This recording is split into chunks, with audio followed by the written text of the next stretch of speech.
Alright, hello third graders, happy Tuesday. Today we're going to be going over how we make predictions about a story. So a prediction is a guess of what is going to happen next. So prediction, we're going to use our clues in the stories, the clues that the author gives us, and what we already know, which is our background knowledge, and it'll help us guess what will happen next. So your guess is your prediction.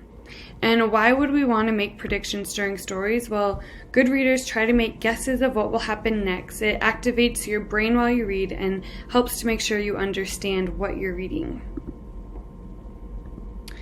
So a prediction is a best guess about the future, what will happen next. And as we read, we will try to make predictions about what happens after next.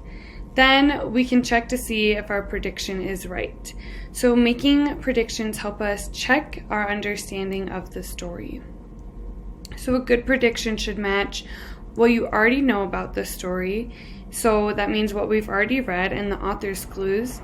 To make good predictions, here are some of the questions that we can ask ourselves as we're reading. We can look and focus on how the characters and events are being described, how the characters think and feel, so look out for words or I thought or I feel this way. What the characters say and do, that's just like we did last week with the characters' actions and dialogues. And remember, we make our inferences based on what the author tells us.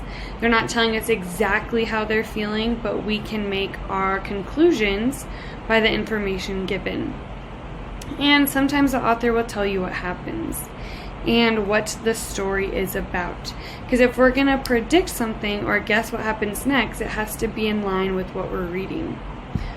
So if I look over here and I see Jessie and Freddie put on their snowsuits. They got their hats, boots, and scarves.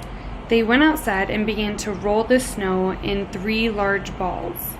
They put the largest ball in the bottom and stacked the snowballs on top of each other. They went to look for 2 sticks.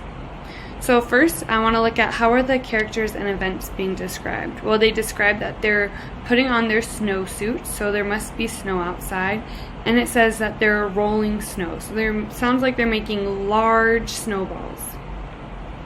How do we think the characters think and feel? Well, they're playing outside together. It doesn't sound like they're fighting out, so I think they're having a pretty good time. It sounds like they're having fun outside playing in the snow. What are the characters saying and doing? So we don't have any dialogue. They're not saying anything, but what are they doing? They are looking for 2 sticks, and they just stacked the snowballs on top of each other. So that's their action. And the author doesn't say what will happen other than in the future they're looking for 2 sticks. And then what is this story about? So I used my author's clues to know that it's snowing outside. They're playing and they're pretty happy.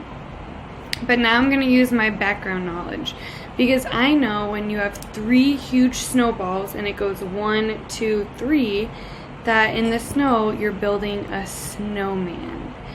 So I'm going to say my prediction, my guess for what happens next is that Jessie and Freddie are going to get the sticks and finish building their snowman. Maybe use one of their scarves and maybe use one of their hats.